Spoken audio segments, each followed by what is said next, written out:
தொடர்ந்து நம்மோடு பேசுவதற்காக புதுச்சேரியின் முன்னாள் முதலமைச்சர் திரு நாராயணசாமி இணைப்பில் இருக்கிறார். அவரோடு பேசலாம். வணக்கம் சார். ஒரு நாடு ஒரே தேர்தல் இந்த திட்டத்திற்கான ஒரு ஒப்புதல், அந்த குழுவினுடைய அறிக்கைக்கான ஒப்புதல் அமைச்சரவை கொடுத்திருக்காங்க. இதற்கு பிறகு அது குளிர்கால கூட்டத்தில் தாக்கல் செய்யப்படலாம் அந்த மசோதா என்று சொல்லப்பட்டிருக்கிறது. இந்த திட்டம் குறித்த உங்களுடைய பார்வை என்ன? பாரத பிரதமர் நரேந்திர மோடி அவர்களுடைய அரசு ஒரே நாடு ஒரே தேர்தல் என்ற கோஷத்தை முன்வைத்து அதை நடைமுறைப்படுத்த வேண்டும் என்று முனைப்பாக இருந்த சமயத்தில் இந்தியா கூட்டணி கட்சி தலைவர்கள் எல்லாம் ஒட்டுமொத்தமாக அதற்கு எதிர்ப்பு தெரிவித்து அதை நடைமுறைப்படுத்துவது சாத்தியமல்ல.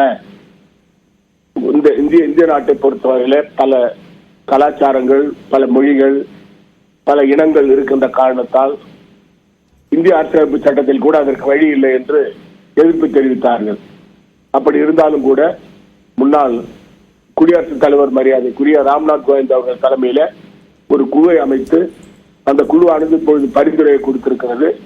இப்பொழுது தகவல் வருகிறது, மத்திய அமைச்சரவையானது ஒரே நாடு ஒரே தேர்தல் என்ற அந்த திட்டத்தை நடைமுறைப்படுத்துவதற்கு குளிர்கால கூட்டத்தொடரிலே அந்த சட்டத்தை கொண்டு வருவதற்காக நடவடிக்கை எடுப்பதாக காங்கிரஸ் கட்சியை பொறுத்தவரையிலே மிக தெளிவாக மரியாதைக்குரிய மல்லிகார்ஜுன் கார்கே காங்கிரஸ் கட்சி தலைவர் அவர்களும் மரியாதைக்குரிய தலைவர் ராகுல் காந்தி அவர்களும் ஒரே நாடு ஒரே தேர்தல் என்பது சாத்தியமாகாது. இந்தியாவிற்கு பல மாநிலங்களில் தேர்தல் பல காலகட்டங்களில் நடைபெறுகிறது.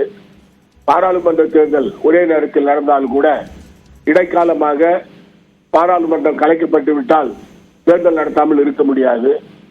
இது போன்ற சிக்கல்கள் எல்லாம் இருக்கின்றன. மாநிலங்களில் கூட குடியரசுத் தலைவர் ஆட்சியை எவ்வளவு காலம் நாம் நிறைவேற்ற முடியும்? இது போன்ற சிக்கல்கள் எல்லாம் இதற்கு வழி காண வேண்டும். அது மட்டுமல்ல, எங்களுக்கு கிடைத்த தகவல் படி இந்தியா கூட்டணியை நாங்கள் எதிர்ப்பதை போல மரியாதைக்குரிய நிதிஷ்குமார் அவர்களும் மரியாதைக்குரிய சந்திரபாபு நாயுடு அவர்களும் இந்த திட்டத்தை நிறைவேற்றுவது சாத்தியமல்ல என்று பிரதமர் நரேந்திர மோடிக்கு கூறியிருப்பதாக சொல்லியிருக்கிறார்கள். இது எந்த அளவிற்கு உண்மை என்று தெரியவில்லை.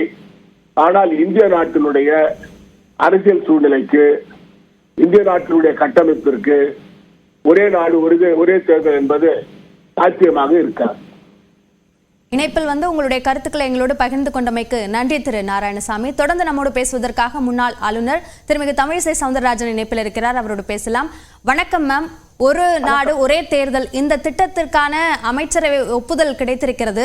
இதை நடைமுறைப்படுத்துவது சாத்தியமற்றது என்ற கருத்துக்கள் சொல்லப்படுகின்றன. உங்களுடைய கருத்துக்கள் என்ன?